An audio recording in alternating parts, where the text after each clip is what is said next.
Hello and welcome to another episode of Motors for the Masses, and in this episode I'm going to introduce you to a very special little project of mine, something that I'm undertaking on my own. So roll the intro and let's get cracking.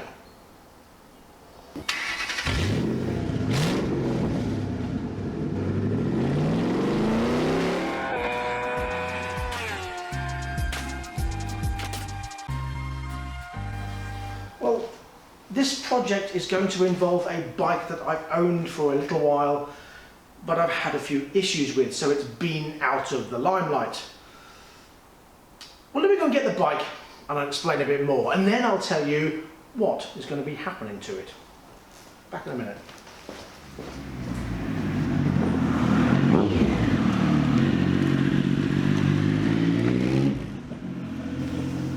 So here it is, my 2004 Triumph Speed 995i, and this is going to be the base of my little project. But before I start on that, let me explain what the issues were with the bike. Well, I was parked up at work one night and I was going home, and the bike was started, and I flicked the side stand up, or so I thought, and it seemed to come up to the state where it was teetering on up and down. And as I clicked it into gear, unbeknownst to me, it pushed the side stand back down again, and when I let the clutch out to go, it stalled the bike with a clink sound. And what I did was broke a tooth on the starter cog, as you can see there, look. Yes, not happy.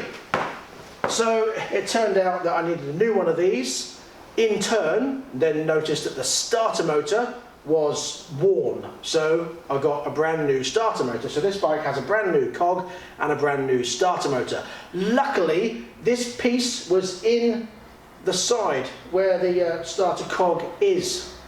The side or the other side? Oh, starter motor's there, so yes, on this side. So luckily, that was okay. However, that was expensive. And then, when the bike was put back together again, it wouldn't run properly. It only ran on 3 cylinders, then 2 cylinders, then back to 3. It's only got 3 anyway. 3 cylinders, then 2 cylinders, then 3, then 2, then 3. So it made it run like a bag of poo. So I jumped on the local eBay after diagnosing through our mechanic here that it had an issue with the coil packs. So 3 new coil packs later, it runs like a dream and sounds awesome. Although I am considering taking the baffles out of those Delkevic exhausts, because it can always be louder.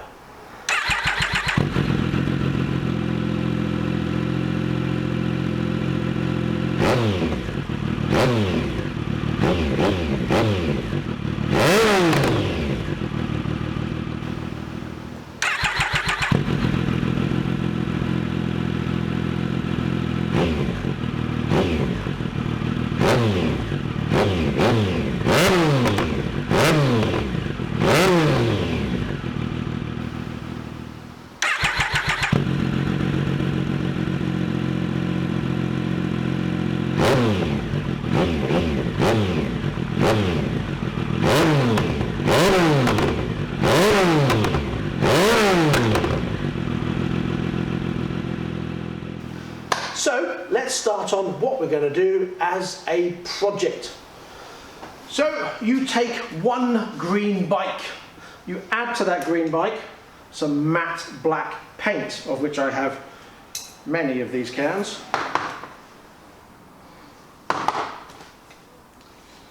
Because you never know how much you're going to need. And some blood red paint. Yes. And what we're going to do is strip off all this green, and then we are going to spray it matte black. Now, I know what you're thinking at this stage. Why are you doing that? Just spray it green and spray the tank because the tank looks cracked and awful, and keep it standard and put the standard exhaust on. Yes, I know, but this is my daily bogger. I have the Kawasaki Z1000 that I can take out whenever I feel like it. I've got my 404 which I can take to shows. I've got my 125 that we're still spraying. So why not do something unusual to this? Well, like I said, I'm going to spray the bike matte black. All that's green will be matte black. Taking off these Triumph badges and replacing them with red Triumph badges. Ta-da! Like so.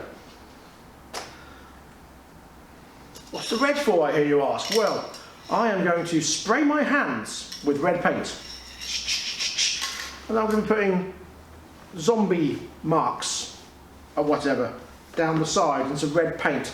And then we're going to have, with the matte black, I'm going to take off some of it so the green shows underneath, so it looks like a bit of a rat bike.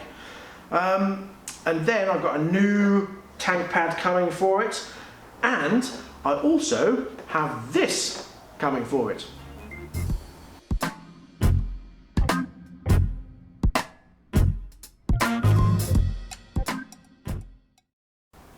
Yes, you did see correctly.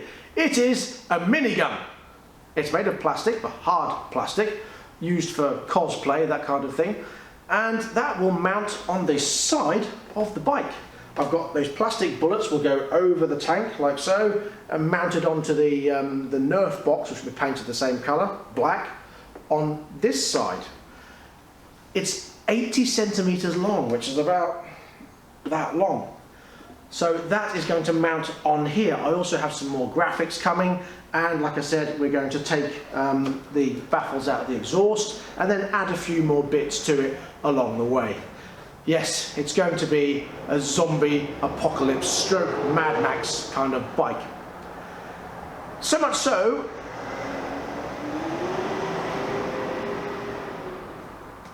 honestly, so much so, it's going to be known as the Tri-Zom bike. Yes, this project is the Tri-Zom bike project. Plastic tank, by the way, if you didn't know. So, please stay tuned for that. In the next episode, you will see it all come together. You will see the body getting painted, you'll see the graphics going on, you'll see the minigun arrive and that going on. You'll see the other graphics, you'll see the exhaust be taken out. The baffles even, and you'll hear it running, and you'll see it as the finished article. Oh, the wheels. Yes, I think I'm going to go black with the wheels as well. So, watch this space. I cannot wait to see it. It might not be to everyone's taste, I get that, but it's going to be very different.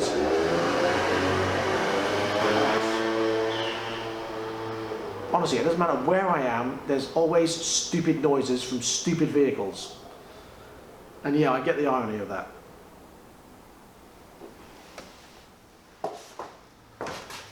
So please let us know your comments in the comments section below.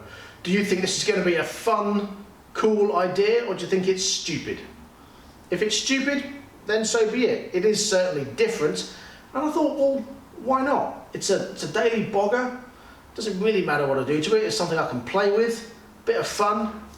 And let's see how it turns out, shall we? So there you go. That brings us to the end of this episode. Oh, by the way, just to let you know, we have a shop coming soon. We can sell things like our t-shirts and our new Motors for the Masses watches. Yes, we've got those coming as well. And lots of other things, baseball caps and mugs and t-shirts and all kinds of things. So please watch out for that. That will be on our Facebook page. Just put Motors for the Masses in Facebook and you'll see it on there. Probably run it through eBay, I should think. I don't know. You'll find out later on. So, until next time, please ride and drive carefully, but have fun. I know I do.